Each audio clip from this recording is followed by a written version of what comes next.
에스겔 39장 28절입니다.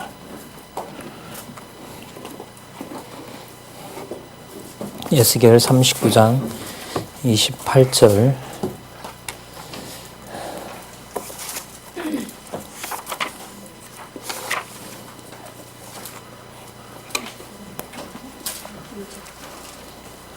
제가 읽겠습니다. 전에는 내가 그들로 사로잡혀 열국에 이르게 하였거니와 후에는 내가 그들을 고토로 돌아오게 하고 그 한 사람도 이방에 남기지 아니하리니 그들이 나를 여호와 자기들의 하나님인 줄을 알리라. 예, 여기 보시면 에스겔 요절이죠. 잘 나타나 있죠. 선지서 전체 주어도 대변해 주고 있고요. 여호와께서 이렇게 얘기를 하고 계시고, 에스겔서 내용은 3차 586년에 망한 남쪽 유다를 배경으로 하고 있죠. 망하기 이제 5년 전에 전부터 시작해서 망한 후 몇 년까지 계속 진행되는 것이 바로 에스겔서 내용입니다. 그걸 염두에 두시면 사로잡혀 열국에 이르게 하였거니와 이렇게 나오는데, 여기는 남쪽 유다를 붙잡아갔던 그 바벨론도 물론이고요. 전체 범위로 봤을 때는 721년에 망한 북쪽 이스라엘도 남은 자가 있다는 사실을 우리가 생각해 볼 수 있습니다. 왜냐하면 에스겔에서 망하는 내용은 남쪽 유다, 예루살렘과 유다 지파지만은 그 망하는 나라에 대한 호칭이 누구로 나오냐면 이스라엘이라고 나옵니다. 훨씬 더 많이 나오죠. 예를 들면 그 22절에 보시면 여절을 돕기 위해서 22절을 보면 그날 이후에 이스라엘 족속은 이렇게 나오죠. 그죠? 예. 그래서 이스라엘 족속은 임박한 것은 물론 39장이면 망했을 수도 있는데 일단은 망한 남쪽 유다와 연관이 되는 것 같지만은 지금 이 명칭으로 보면 이스라엘 족속, 열국의 아비와 열국의 통치자가 되겠다고 약속하셨던 이스라엘 족속을 전체적으로 얘기를 하고 있습니다. 예를 들면 25절에 보면 그러므로 나주 여호와가 말하노라 내가 이제 내 거룩한 이름을 위하여 열심을 내어 누가요? 내가 여호와께서 여호와의 이름을 위하여 열심을 내서 야곱의 사로잡힌 자를 돌아오게 하며 이스라엘 온 족속에게 긍휼을 베푼다라고 얘기를 합니다. 그래서 계속해서 이스라엘이라는 그 용어를 에스겔로 하여금 쓰게 하면서 이스라엘 온 족속이라고 얘기할 때는 야곱의 모든 족속을 의미한다라고 할 수가 있습니다. 즉 그 내용은 에스겔서만 가지고 할 수 없고요. 에스겔서 앞에 나타났던 예레미야 그리고 예레미야 앞에 있었던 이사야까지 우리가 전체적으로 정리를 해볼까 합니다.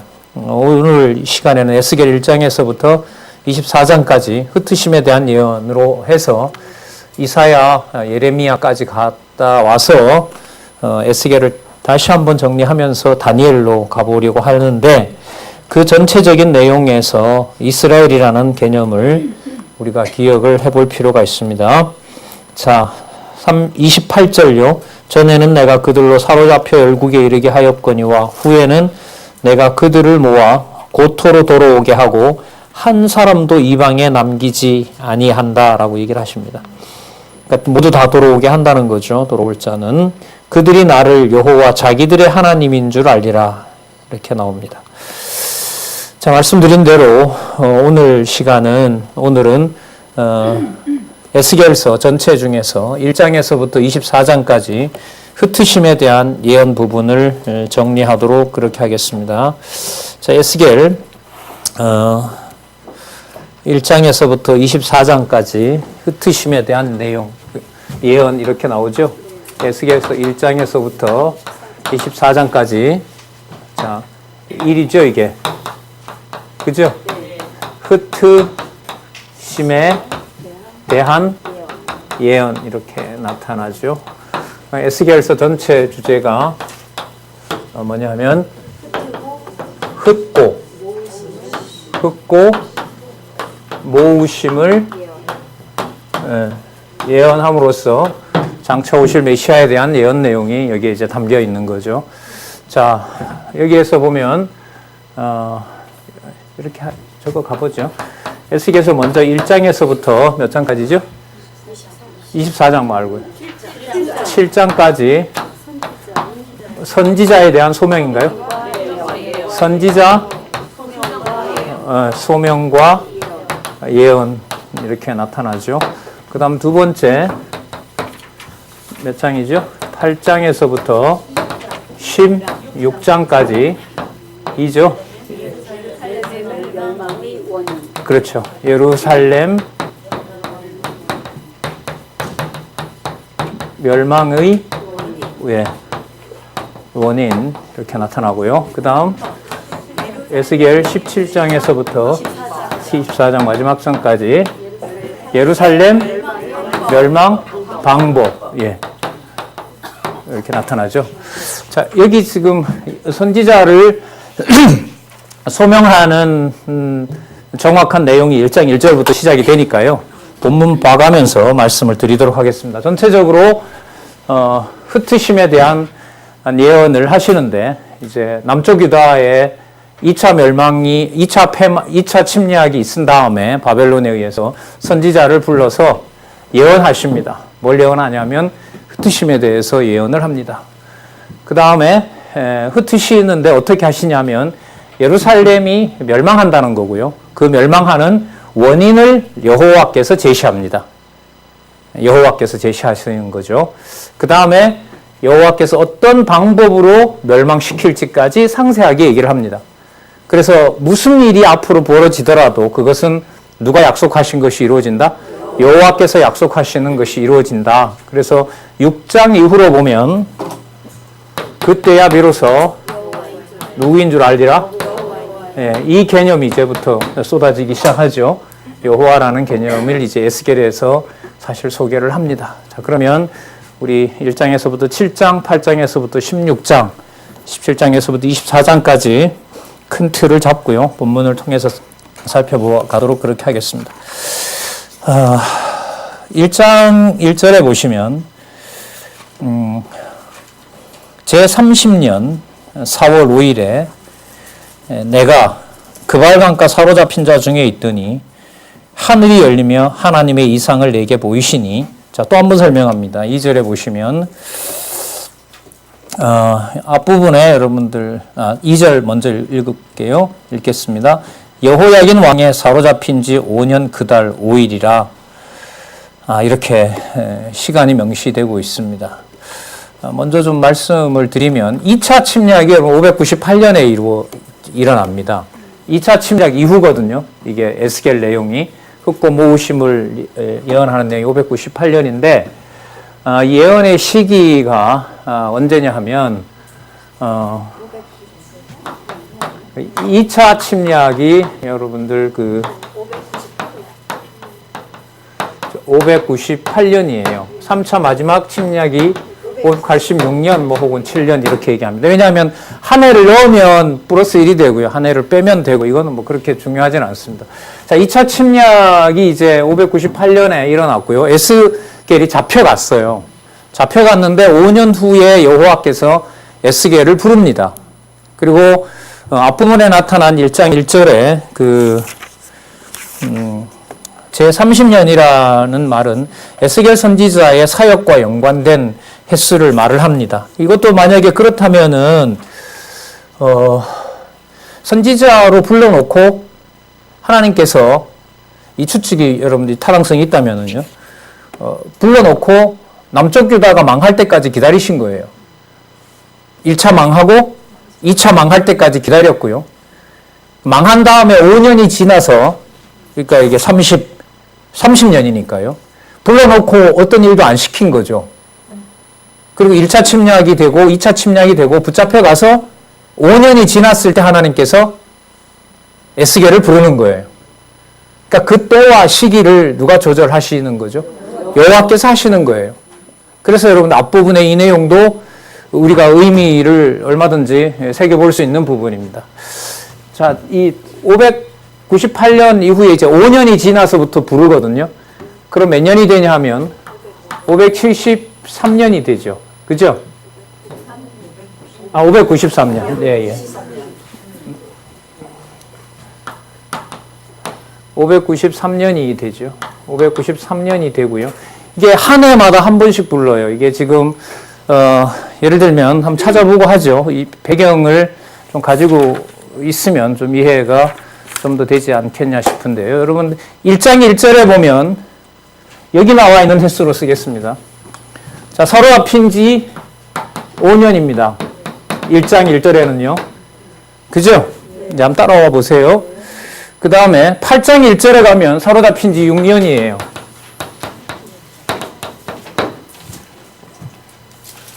맞습니까? 8장 1절이 멀리 있어요? 자, 그 다음에 7년이 20장 1절일 거예요, 아마. 맞죠?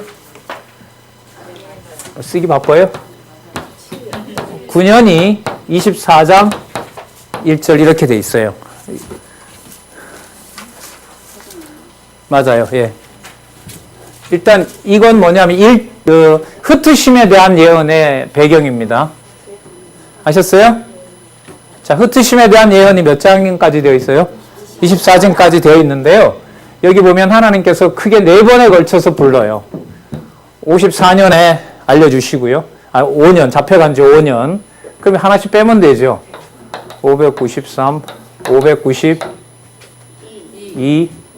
591, 590, 89 이렇게 되죠. 이 9년이니까. 하여튼 이 경우라고 보시면 돼요. 그러니까 왜 이런 얘기를 하시느냐. 앞으로 망할 건데 망할 때 아까 우리 지었지만 6장에 나오는 누구의 이름을 부르게 한다? 여호와의 이름을 부르게 하신다는 내용을 그때 가서 이럴 때 이렇게 4번에 걸쳐서 말씀해 주시는 것은 그때 흩으실 때, 그래서 예루살렘이 멸망할 때, 그리고 칼과 기근과 온역으로 멸망할 때, 처참하게 멸망할 때, 부자가 서로 잡아먹을 때, 그때 가서 누구 이름 부르게 한다? 여호와의 이름을 부르게 할 것이다. 그걸 예언해 주시는 내용이죠. 자, 그래서 이것이 나중에 메시아의 죽음을 통해서 성취되는 내용이다. 이렇게 살펴볼 수가 있습니다. 그럼 그 강론집 에스겔서에 여러분들 그 중요한 특징이 하나가 있다면은요. 메모해 놓으시고 나중에 좀 확인해 주시면 좋겠는데 5858페이지에 보시면 5858페이지에 보시면은요. 두 번째 단락에 에스겔 선지자의 예언은 여호와의 언약에 근거를 두고 있다. 나오죠. 그리고 그 언약은 창세전에 하나님께서 영원한 작정에 따라 뜻을 정하신 말씀, 로고스의 기초를 둔다. 이렇게 나오죠. 맞죠? 언약에, 그러니까 예언의 근거는 언약이 되고요. 언약의 근거는 뭐가 되냐면 창세전 작정하신 말씀, 로고스가 되는 거예요. 그럼 이 로고스는 누구를 얘기를 하죠? 메시아를 얘기하잖아요. 요한복음 1장 1절을 근거로 잡고 있기 때문에. 그죠? 그러니까 이루어질 근거인 거예요, 이건. 성취될 내용에 대해서 여기서 제시를 하고 있는 겁니다. 자, 그래서 그러므로 하나님이 로고스에 기초한 여호와의 언약 역시 불변하다. 그 다음 불변한다. 따라서 여호와의 언약에 기초한 선지자의 예언도 불변하는 것이다. 여호와 하나님께서 영원한 작정에 따라 뜻을 정하신 로고스를 계시하시려고, 그럼 여러분 이 로고스가 바로 메시아이기도 하고요. 그 다음에 여호와의 이름과 직접 관련이 되고요. 계시하시려고 인류 시조와 이스라엘 열조에게 언약을 세우셨다. 그리고 그 언약을 이루시려고 에스겔 선지자로 예언하도록 섭리하신다. 자, 여기서 중요한 것은 에스겔의 언약이 장차 이루어질 요한복음에 나타난 메시아와 연관이 되어 있고, 그것은 앞으로 가면 장차 올 예언이지만 과거로 가면 이미 뭐 되어 있었다? 이미 작정되어 있었다는 거죠. 그죠? 영원한 작정 속에 있었다는 사실을 염두에 두면서 여러분들이 모으시고 흙고 모으심에 대한 강론집을 쓰고 있습니다. 그래서 지금 이게 11권인데 앞부분에 나타난 선지서 이사야와 예레미야와는 조금 이제 더 선명해지면서 창세전 근거에 대한 명시되는 내용이 5858페이지에 나오니까요. 페이지를 좀 기억해 주시면 감사하겠습니다. 그러니까 이런 내용들이 한 페이지 이렇게 들어감으로 해서 앞으로 강론집을 읽는데 영향을 준다는 건가요? 그러면 무시해도 된다는 건가요? 꼭 주도록 그렇게 공부하셨으면 좋겠습니다.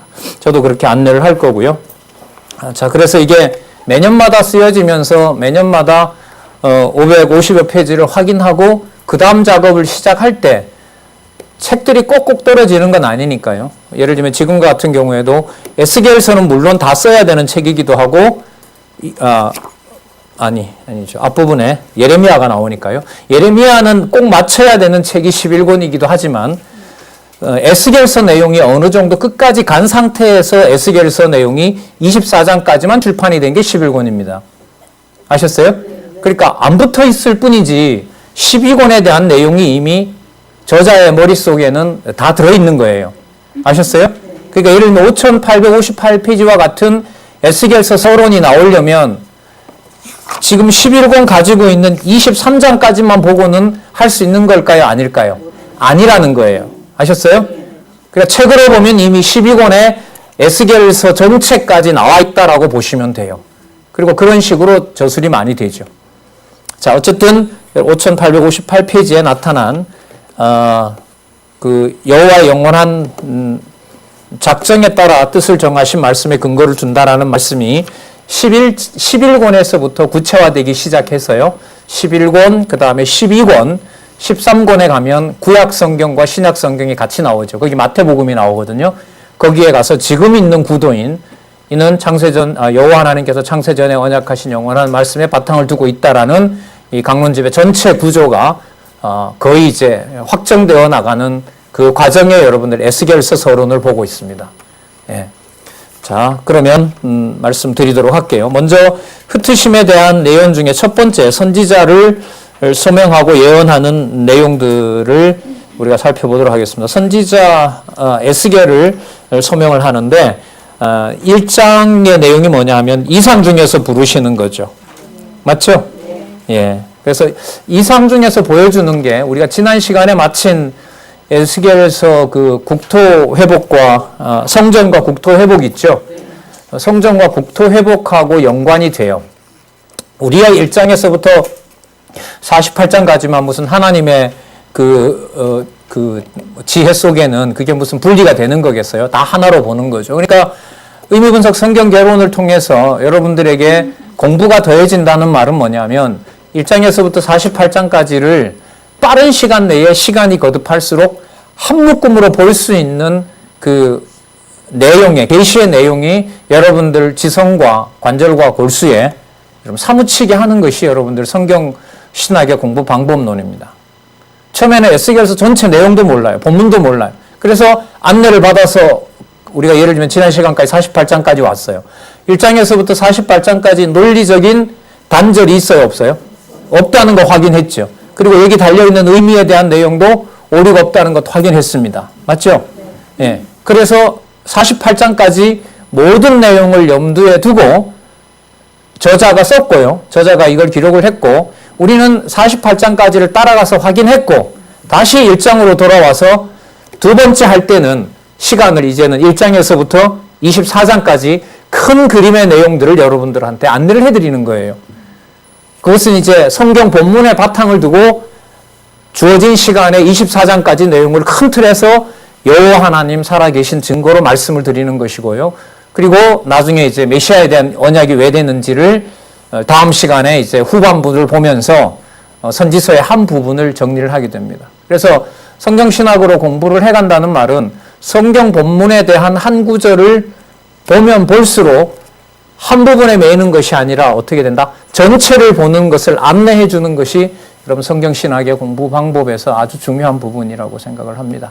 자, 그래서 오늘도 제가 이렇게 성경에 있는 내용들 1장 1절, 8장 1절, 20장 1절, 24장 1절을 이렇게 적어 놓은 것도 배경을 잠시 살펴봄으로써 전체 내용의 흩으심에 대한 예언이 어떻게 여호와에 대한 또 메시아에 대한 여호와의 언약인지를 확인하는 데 조금 도움이 됐으면 싶어서 말씀을 드리려는 겁니다. 그러니까 4번에 걸쳐서 이미 여호와께서는 언약을 하고 계시다는 거죠. 왜냐하면 그때에 누구를 알게 하시려고요? 여호와를 알게 하시려고. 그러면 이상 중에 부르신다는 말은 현실에서 보여주는 게 아니라는 거죠.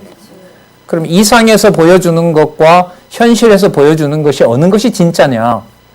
보이는 것이 진짜냐? 보이지 않는 것이 진짜냐? 그럼 이상 중에 보여주는 것이 진짜겠어요? 아니면 현실에 일어나는 게 진짜겠어요?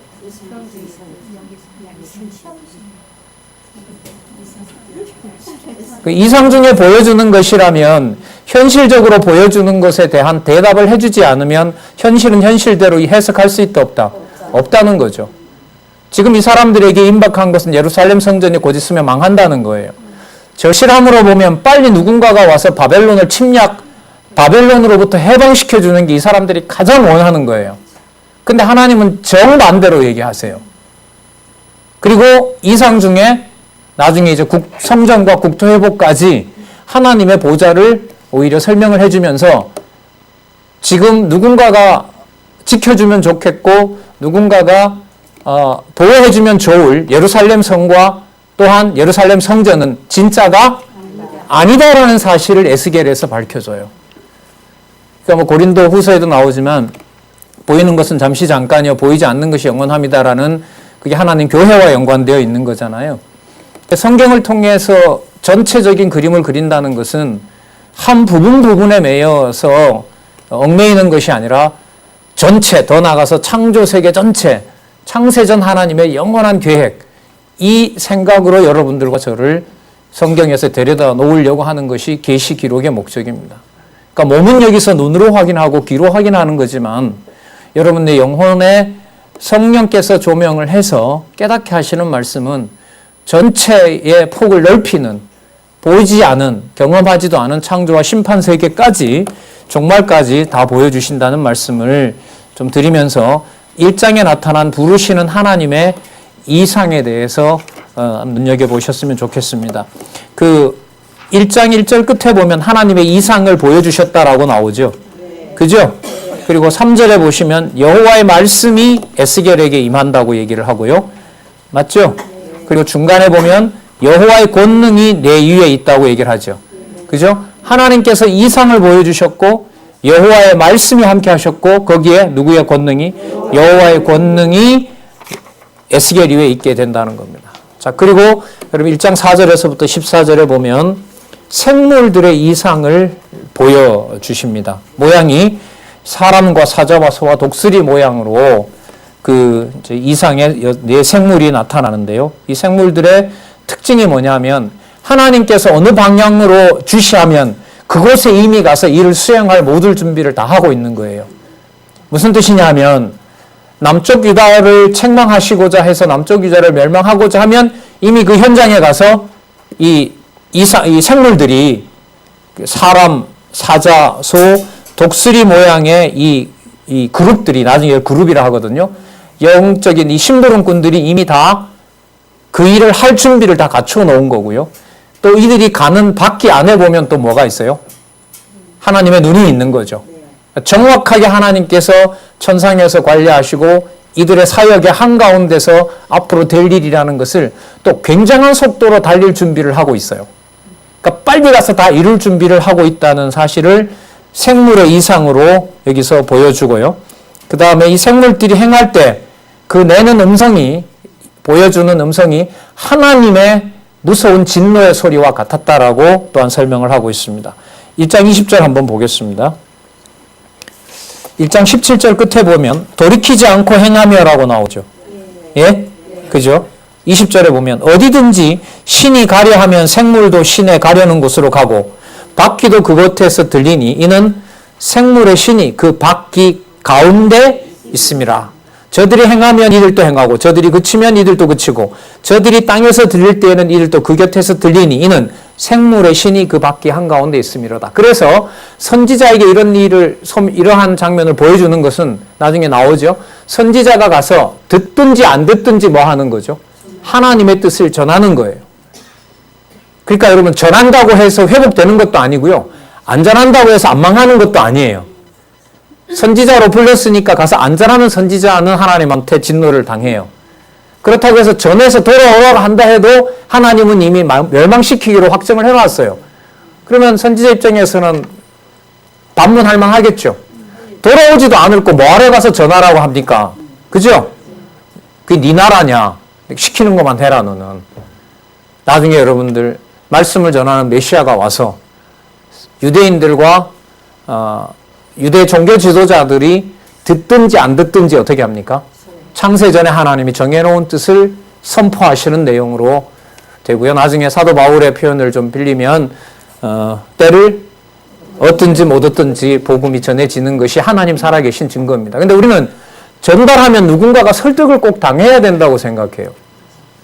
저처럼 이렇게 적어도 전하면 30명이 들어줘야 내 말빨이 먹힌다 이렇게 생각하는데 전혀 그렇지 않습니다. 전혀 그렇지 않아요. 집안에 가정교회에서 전했는데 꼭 아이가 내 말을 잘 들을까요? 어제까지 그렇게 애를 그랬는데 오늘 성경 폈다고 걔가 따라와요? 예. 안 되는 거잖아요. 그 말씀의 어떤 이 선포로 보면 에스겔에게 소명을 주시면서 생물의 이상을 보여주는 것은 이 네 생물들은 하나님이 하라는 것만 해요. 맞죠? 선지자도 마찬가지로 그렇게 해서 부르는 거죠. 그리고 그 증거들을 나중에 뭐 이사하는 표적이라든지 부인이 죽는 거라든지 자기의 감정과 의사 표시와 상관없이 하나님이 부른 선지자라는 사실을 에스겔에게 명확하게 알려줘요. 그런 것처럼 내가 정한 예루살렘에 대한 멸망은 반드시 일어나게 되고 더 중요한 것은 그것이 일어날 때 누구인 줄 알게 될 것이다. 여호와인 줄 알게 될 것이다 하는 거죠. 참 중요한 지점이죠. 로고스, 작정된 로고스의 뜻이 전해지는 거고 성취되는 현장에서 여호와 하나님의 살아계심만 믿게 되면 다른 어떤 목적은 없는 거죠. 그 데이터가 이런 내용들을 안 배워도 다 하신다는 거 한 번만 들으면 알 수 있는 건지 아니면 이렇게 거듭거듭 확인해야 되는 건지 여러분들이 스스로 답을 내리셨으면 좋겠어요. 하나님 다 하게 하신다고 하면 말끔하게 다 정리가 되나요? 공부 안 해도 돼요? 예, 공부 안 해도 안 하면 저는 안 된다고 생각해요.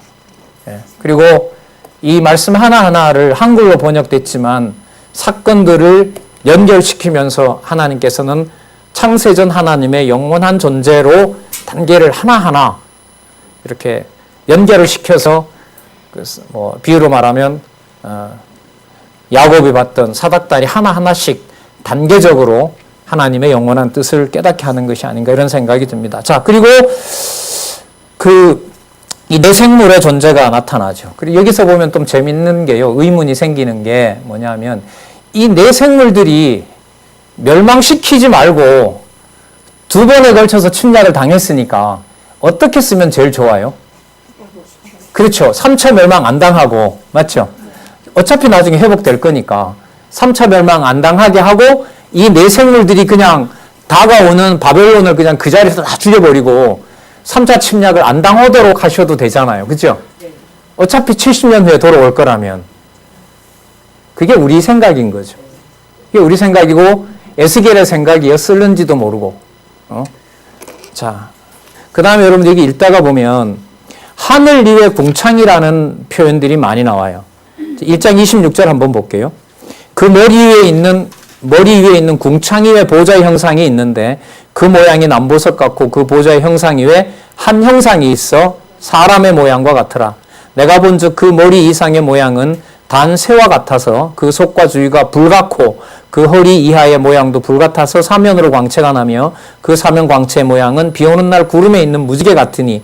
자, 아까 나왔던 거죠. 1장에 여호와의 영광의 형상의 모양이라. 어디에 궁창 위에까지 갑니다. 그럼 여러분 창세기까지 올라가죠. 이번에 나온 일본 개정판에 보시면 아주 상세하게 이 부분을 설명을 하고 있습니다. 에스겔서 1장 내용에 대한 이해를 그리스도와 연관해서 창세기와 계시록까지 다 그림을 그리시려면 이번에 나온 1권 서론 앞부분의 10장만 읽어보시면 굉장한 도움이 되실 겁니다. 좀 더 이제 설명할 수 있는 기회가 왔으면 좋겠고요. 궁창위니까요. 궁창이 여러분들 뭐였습니까? 윗물과 아랫물을 가르는 거죠.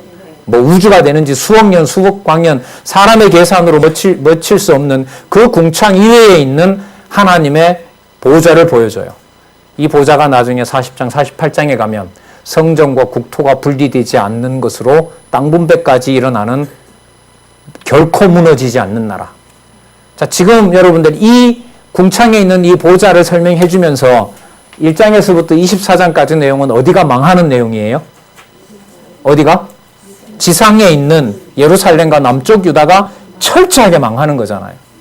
그게 그러니까 진짜가 아니다라는 거예요. 그래서 48장까지 잠시 갔다가 다시 돌아와서 여러분들에게 말씀을 드리도록 하겠습니다. 자, 2장과 3장은 부름받은 에스겔의 사명인데요. 여기에 일단 아까 말씀드린 대로 특징 중에 하나가 뭐냐면 남쪽 유다가 분명히 망하는데 편지를 그러니까 선지자 에스겔이 가서 전해야 되는 사람들을 뭐라 부르냐 하면 이스라엘 자손이라고 부른다는 거예요. 2장 3절에 보면 내게 이르시되 인자야 내가 너를 이스라엘 자손 곧 패역한 백성 나를 배반한 자에게 보낸다 이렇게 얘기하죠. 그리고 또 나중에 모으실 때도 바로 이 이스라엘 자손에게 전한다라는 거죠. 자, 그러면서 그 7절에 보시면 그들은 심히 패역한 자라 듣든지 아니 듣든지 너는 내 말로 고할지니라. 그러니까 하나님의 계시의 목적은 하나님 살아계신 증거예요. 믿고 돌아오고 안 돌아오고는 하나님의 궁극적인 관심사항이 아니에요.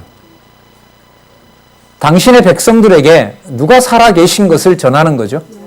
여호와. 그러니까 전에서 남쪽 유다가 돌아오면 여호와가 살아계시고 전에서 남쪽 유다가 돌아오지 않고 망하면 여호와가 계시지 않고 그거에 아니에요? 아니죠. 아닙니다. 믿었는데 나한테 뭔 일이 좀 달 벌어져야 성경신학은 진리고 성경신학 만났다가 뭔가 되는 일도 안 되고 계속 어그러지고 가족도 소란스러워지니까 성경신학은 진리가 아니고 그런 거죠. 아니에요? 진짜요? 네. 저도 그런 믿음 줬으면 좋겠어요. 전 잘 안 되더라고요. 나에게 뭔가 좋게 일어나야 진리처럼 들리더라고요.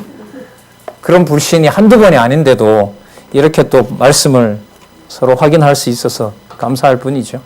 자, 그 첫 번째 증거가 뭐냐면 두루마리를 먹으라는 거죠. 이 두루마리는 여러분들은 뭐냐 하면 이미 확정해 놓은 기록입니다.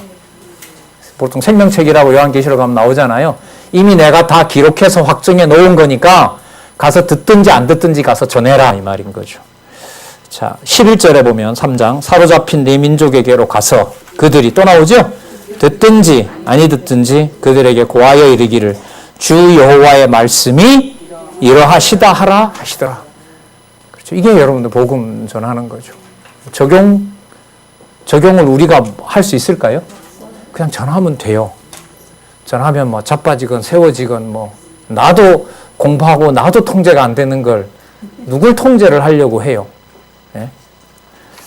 자, 그럼 아무도 통제 안 하느냐? 그러니까 나중에 메시아가 오죠. 이미 여호와께서는 이사야에 다 준비해놓고 계시잖아요. 맞죠? 예.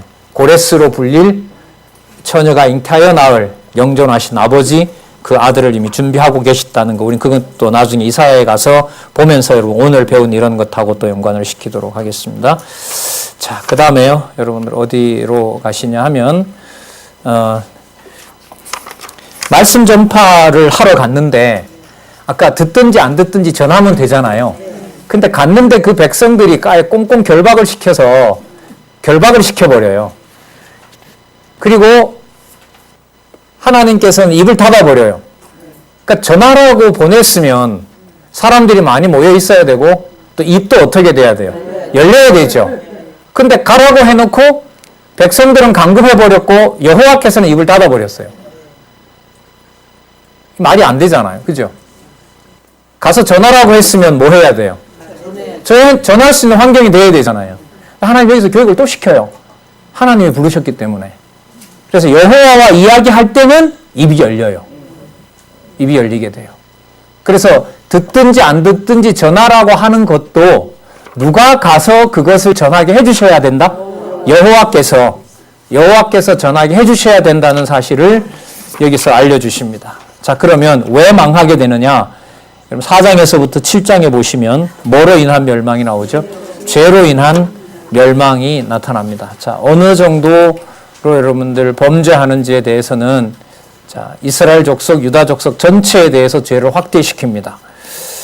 자, 그래서 뭐 390일 날짜도 나오고요. 40일 날짜도 나오는 날짜까지 거론하면서 이스라엘 백성들이 범죄한 횟수에 대해서까지 얘기를 하고 있습니다. 그리고 반드시 잡혀가게 되고요. 열국에 가서 소똥으로 밥을 해먹고 양식을 먹게 되고, 그리고 그러니까 붙잡혀 간 사람들은 망할 때까지 그 쇠똥으로 음식을 먹는 진짜 더러운 음식을 먹게 되고, 앞으로 남아있는 유다에는 그것도 못 먹게 하고 기근이 올 것이다, 이렇게 얘기를 합니다. 그 약속대로 그렇게 일어나죠? 맞죠? 네, 칼과 기근과 연병이 이어지는 멸망의 방법에 가면 여러분 바로 그렇게 됩니다. 그러면서 이제 얘기해 주는 것이 머리와 수염을 깎는 일이 벌어진다. 수치를 당한다는 거죠. 수치를 당한다는 내용을 얘기를 해주고 있습니다. 그리고 5장 12절에 보면요. 5장 12절에 보면 너희 가운데 3분의 1은 온역으로 죽으며 기근으로 멸망할 것이요 3분의 1은 너희 사방에서 칼에 엎드러질 것이며 3분의 1은 누가요? 내가 사방에 흩고 또 그 뒤를 따라 누가요? 그 숨는 백성을 찾아서 누가 죽인다는 거예요, 이게?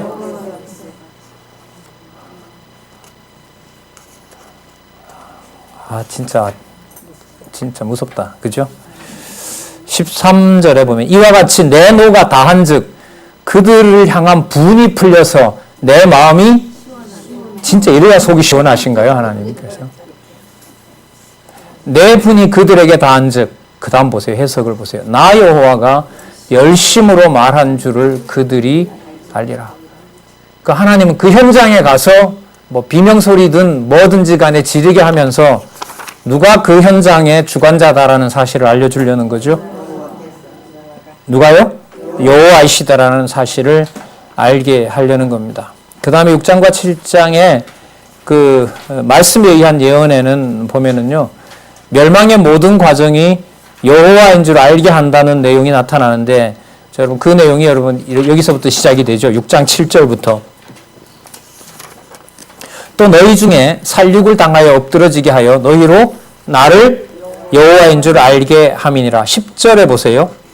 그때야 그들이 나를 여호와인 줄 알리라 라고 하면서 여러분 여기 6장 7절에서부터 에스겔서 마지막 장까지 거의 37장까지인가 계속 많이 반복되죠. 그때야 비로소 누구인 줄 알리라? 여호와인 줄 알리라 라고 얘기를 합니다. 그러면서 그 다음 나오는 내용은 더 참혹합니다.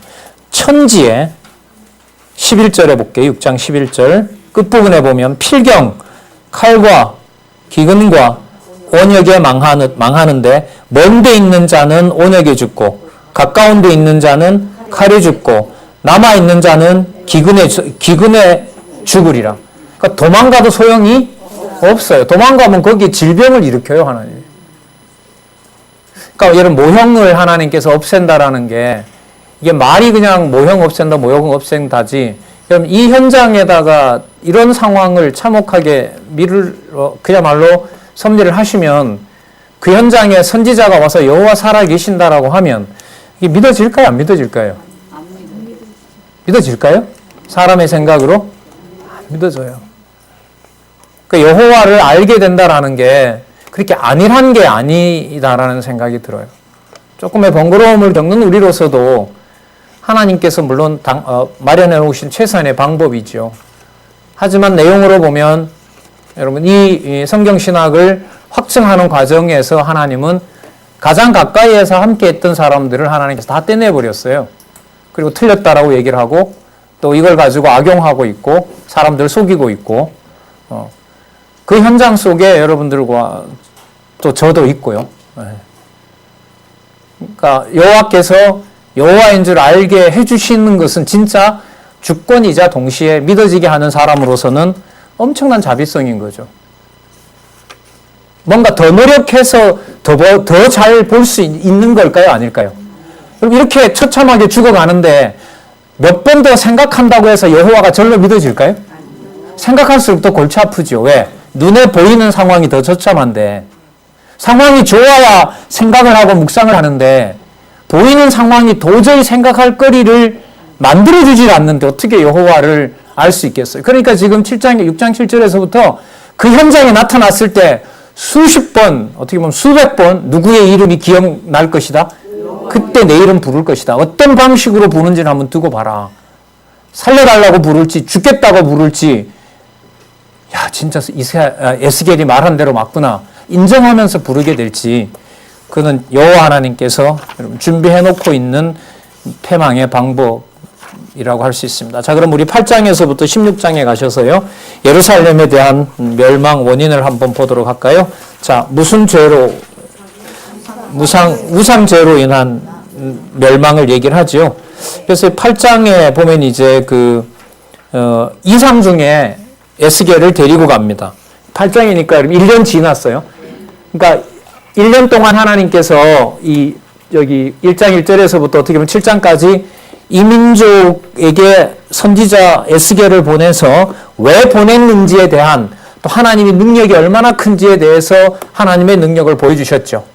그리고 그 능력을 지금 8장에서부터 16장까지는 예루살렘이 이 능력으로 내가 왜 멸망시켜야 되는지를 알려주는 내용입니다. 대표적인 구절 하나 볼까요? 8장 4절에 보시면 자 8장 3절 4절 볼게요. 그가 솜 같은 것을 펴서 내 머리털 한 모슴을 잡으며 친절하게도 안 해요. 그냥 머리를 확 잡아 끌어버리는 거예요. 주의 신이 나를 들어 천지 사이로 올리시고 하나님의 이상 가운데 나를 이끌어 예루살렘으로 가서 안뜰에 들어가는 북향한 문에 이르시니 거기는 투기의 우상 여호와께서 싫어하는 거예요. 투기를 격팔케 하는 우상의 자리가 있는 곳이라. 이스라엘 하나님의 영광이 거기 있는데 내가 들에서 보던 이상과 같았더라. 그런 하나님께서 그 다음에 보여주는 게 보면 여러분 이스라엘 장로, 여인, 제사장들이 전부 가증한 일을 행하고 있어요. 여러분 여기서 여인은 무당이에요. 그러니까 거짓 선지자들인 거죠. 이방 신상을 섬기는 여사제들이 많거든요. 그 흉내를 남쪽 유다에서도 그대로 내고 있는 거죠. 지금 2번 망했기 때문에 별거 없는 것처럼 보이는데 하나님께서는 에스겔에게 망하지 않으면 안 되는 이유를 이상 중에 보여줘서 예루살렘의 죄악이 꽉 찼다라고 선포해버리는 거예요. 그래서 반드시 뭐 해버리겠다? 반드시 뭐 해버리겠다? 멸망시켜버리겠다는 내용이 여러분들 8장에서부터 여러분 10장까지 먼저 나타나고 있습니다. 그게 무슨 죄죠? 우상죄로 그렇게 한다라고 얘기를 합니다. 자, 거기에 이제 그룹들이 이제 신속하게 일을 처리하려고 준비하고 있고요. 11장과 12장은 무슨 죄죠? 불신죄. 여러분 이 불신죄는 뭐냐면 이 방백들이 하나님의 그 심판을 모르고 계속해서 거기서 백성들을 괴롭히고 있는 거예요. 그리고 좀 권력이 있고 돈이 있는 사람들은 같은 동족을 괴롭히는 거예요. 그럼 아까 보세요. 그 선지자들, 그 다음에 여선지자들, 제사장들, 지금 여기 뭐 방백들, 그 다음에 백성들, 전체 다 지금 뭐 하고 있는 거죠? 범죄하고 있다는 사실을 뭐 중에, 이상 중에 보여줘요. 그러니까 하나님께서 멸망시켜야 되는 이유를 만들어내서 정죄하는 거예요. 부당한가요? 부당하죠, 이거. 없는 걸 왜 만들어내요?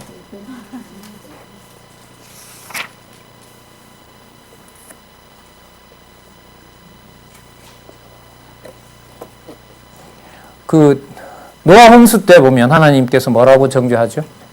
마음에 어려서 생각하는 것이 항상 악하다. 악하다. 그러니까 이 심판주라는 것에는요, 어떤 원인이 우리한테 있다. 이것으로 대답이 안 돼요. 죄 있다고 멸망시키면 방법이 없어요. 없어요. 때리는 선에서 맞춰주면 감사한 거고요. 다 소돔과 고모라처럼 버린다 해도 할 말이 없어요. 여러분, 이 남쪽 유다와 이 전체 이스라엘을 하나님이 뒤에 가면 뭐보다가 더 부패했다고 얘기를 하시죠? 소돔과 고모라보다가 더 멸망했다라고 얘기를 해요.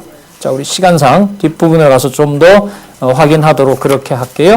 자, 여러분 어디를 보시냐면 그 16장에 보시면 행림죄로 인한 멸망이 나타나죠.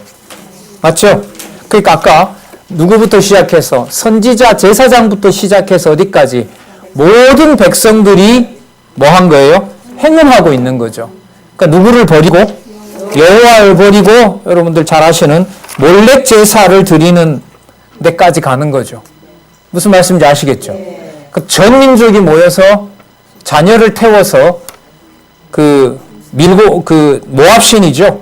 암몬 신이죠. 암몬 신 몰렉에게 갖다 바치는 일들이 여러분들 일어납니다. 그리고 그 제사에 동참하자고 택한 백성인 이자들이 뭘 하냐 하면 돈이 없어도 된다.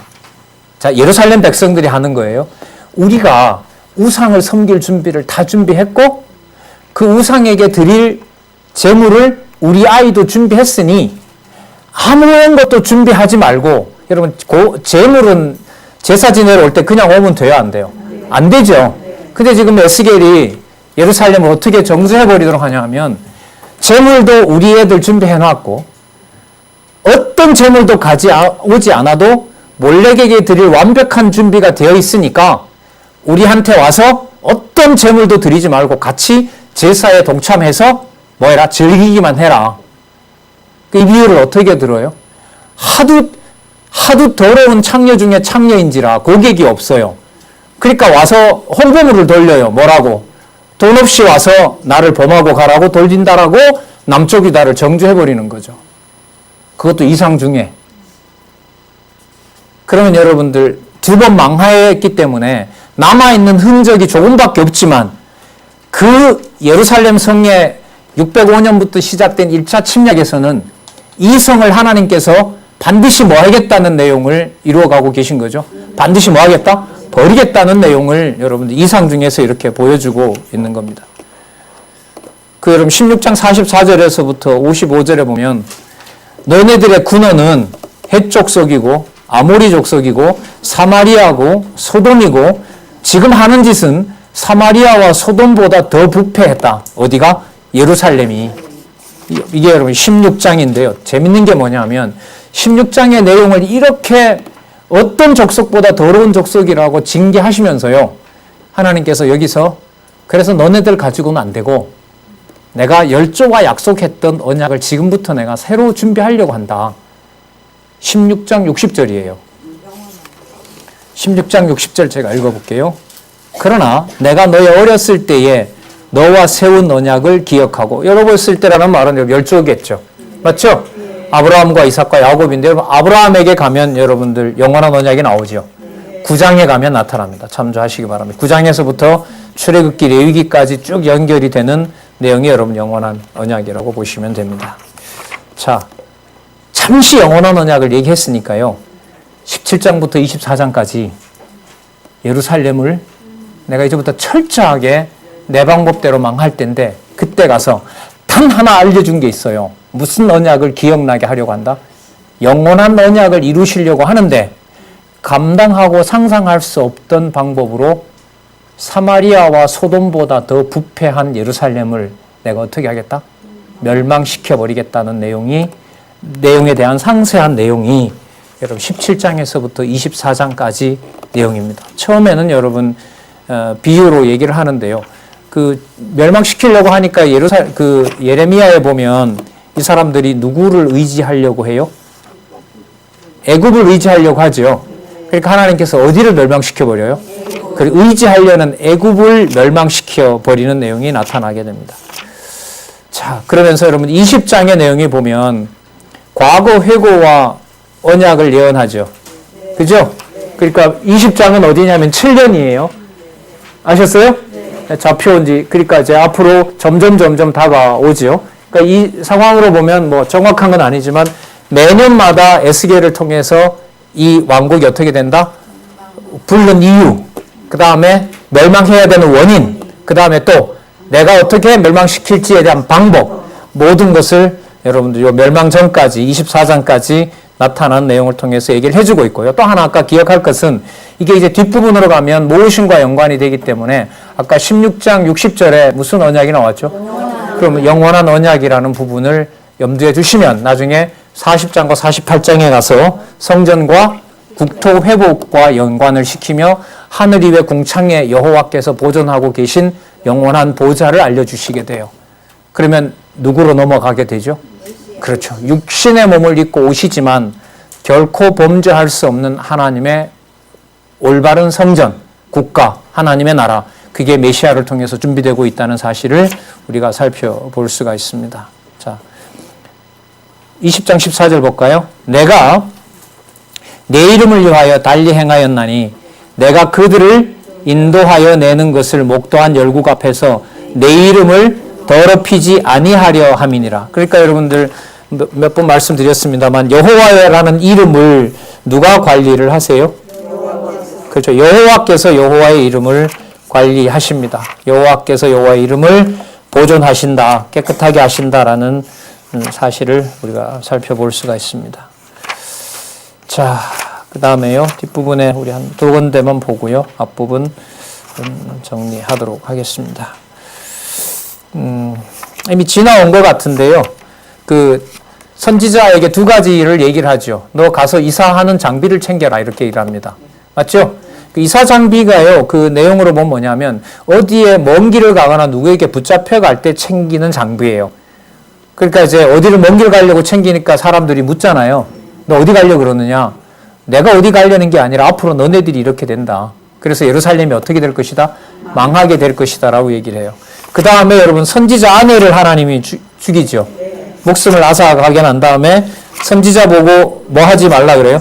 네, 슬퍼하지도 말고 울지 말라고도 얘기를 합니다. 그 너 왜 안 우느냐? 너 부인이 죽었는데. 그랬더니까 뭐라 그러죠?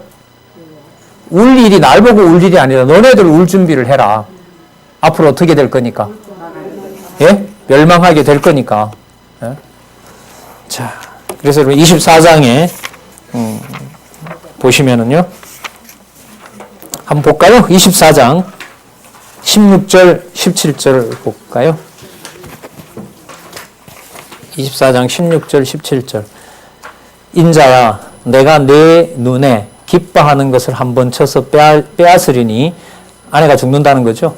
너는 슬퍼하거나 울거나 눈물을 흘리거나 하지 말며 죽은 자들을 위하여 슬퍼하지 말고 종용이 탄식하며 수건으로 머리를 동이고 발에 신을 신고 입술을 가리우지 말고 사람들이 부의하는 그 곡할 때 먹는 음식이죠. 장례 때 먹는 식물을 뭐 하지 말라? 먹지 말라. 그러니까 슬퍼할 일이가 아니다. 예루살렘 성이 망하는 게 슬퍼할 일이에요? 아니에요?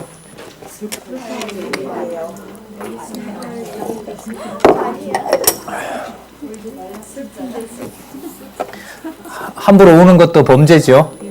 누가 잘못했는 데 대한 반항이니까. 여기서 에스겔이 울어버리면 누가 잘못하고 있다는 거죠. 그러니까 하나님이 미리 알려주죠. 너 뭐 하지 말라? 울지 말라.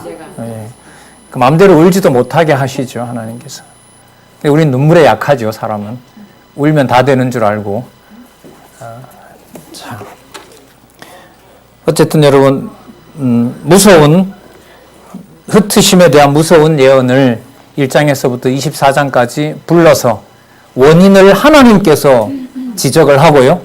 그 다음에 멸망시키는 방법도 하나님께서 다 하시는 거죠.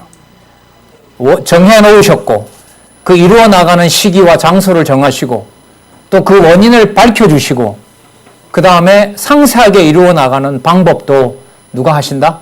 여호와께서 하신다는 사실을 흩으심을 통해서 저희들은 살펴볼 수가 있습니다. 이 많은 내용들이 메시아의 죽음에 초점을 맞추어 보면 그 메시아는 전적으로 아버지가 원하는 철저하게 멸망한 예루살렘의 성전과 유다 국가보다 철저한 하나님의 그 언약에 대한 내용이 그리스도에게 쏟아지는 겁니다.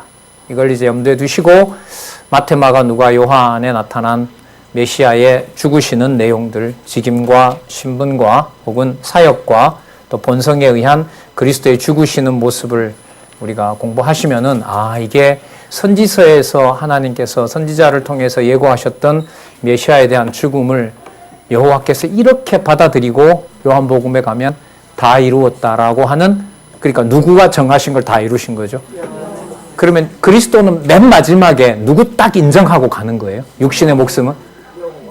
그러면 그때야 비로소 여호와인 줄 알리라고 하는 것은 누굴 통해서 확정하신 거죠?